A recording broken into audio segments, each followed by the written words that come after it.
बात करेंगे बिहार के सूत्रों के मुताबिक। बिहार से इस वक्त की बड़ी खबर है, जहां बिहार में सीएम नीतीश कुमार जल्द ही मंत्रिमंडल का विस्तार कर सकते हैं। 24 जुलाई को मंत्रिमंडल का विस्तार संभव है। आरजेडी के कोटे से 2 और कांग्रेस के कोटे से 2 मंत्री बनाए जा सकते हैं। आज पटना में बिहार कांग्रेस के प्रभारी भक्तचरण दास बिहार के सीएम नीतीश कुमार से मिल रहे हैं। इस पर भी सबकी निगाहें टिकी हुई हैं कि इस मुलाकात से क्या निकलेगा।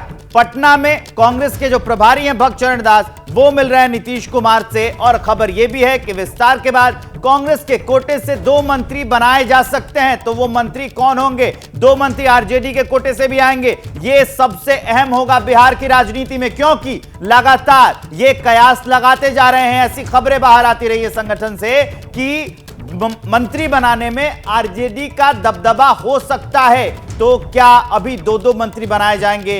इसके बाद क्या निकलकर सामने आएगा? इस मुलाकात पर सबकी निगाहें टिकी हुई हैं। बिल्कुल, आपको बताएं इसी के लिए घेरेबंदी है। मुलाकात का सिलसिला रहेगा, बिहार में हलचल बढ़ी रहेगी, तस्वीरें आएंगी और इस बात की निकल करके सामने आ रही है कि 24 जुलाई को मंत्रिमंडल का विस्तार हो सकता है। विस्तार होगा तो कौन मंत्री बनाया जाएगा?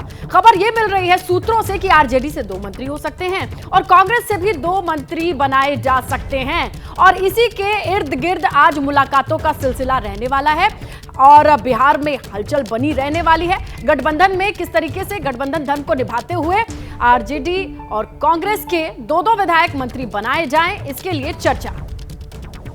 अब आगे बढ़ेंगे और एक और बड़ी अहम और महत्वपूर्ण खबर बताते हैं आपको। मुजफ्फरपुर से आई है ये सनसनीखेज खबर। बिहार में एक बार फिर कानून की व्यवस्था को चुनौती देते हुए खूनी खेल को अंजाम दिया गया है। बड़ी खबर यह कि एक वकील के घर में घुसकर 5 लोगों को गोली मार दी गई। 3 लोगों की मौत हो चुकी है और 2 लोगों की हालत अभी भी नाजुक बनी हुई है। बिल्कुल, आपको बताते चले कि मरने वालों में एक प्रॉपर्टी डीलर, 2 बॉडीगार्ड हैं, जबकि वकील और एक बॉडीगार्ड की हालत गंभीर बताई जा रही है।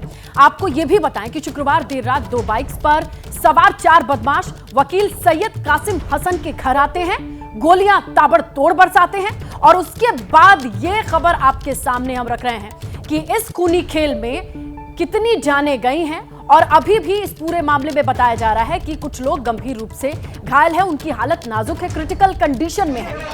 तो ये बड़ी अपडेट हम आपको बता रहे हैं। मुजफ्फरपुर में हुआ है। सुशासन बाबू पर सवाल है कि घर में घुसकर 5 लोगों को गोली मारी गई, 3 लोगों की मौत, 2 की हालत नाजुक। शशांक हमारे संवाददाता है, उन्होंने ग्राउंड रिपोर्ट भेजी है, दिखाते हैं आप।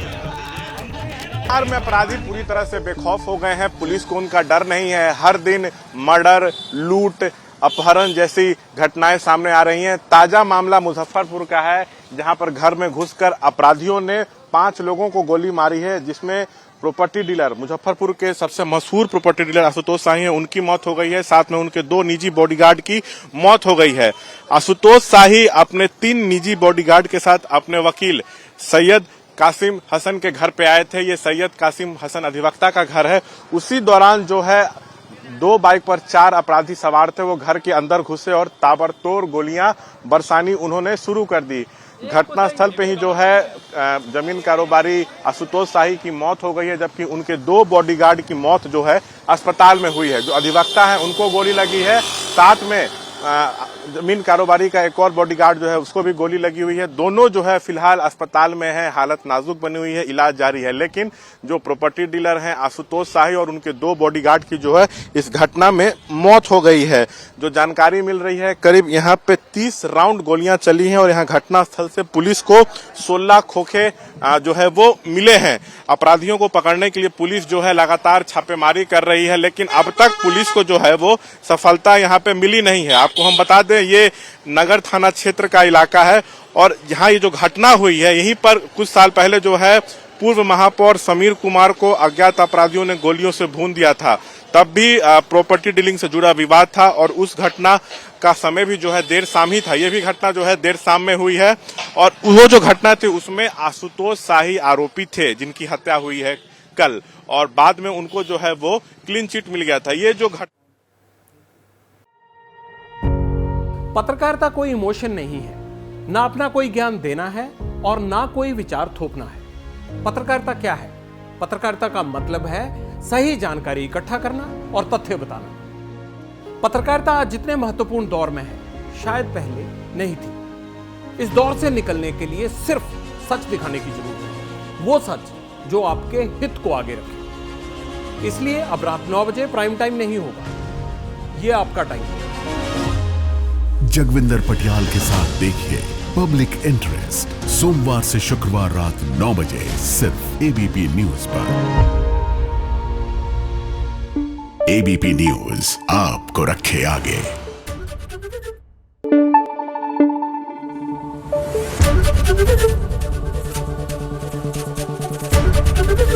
एबीपी न्यूज आपको रखे आगे।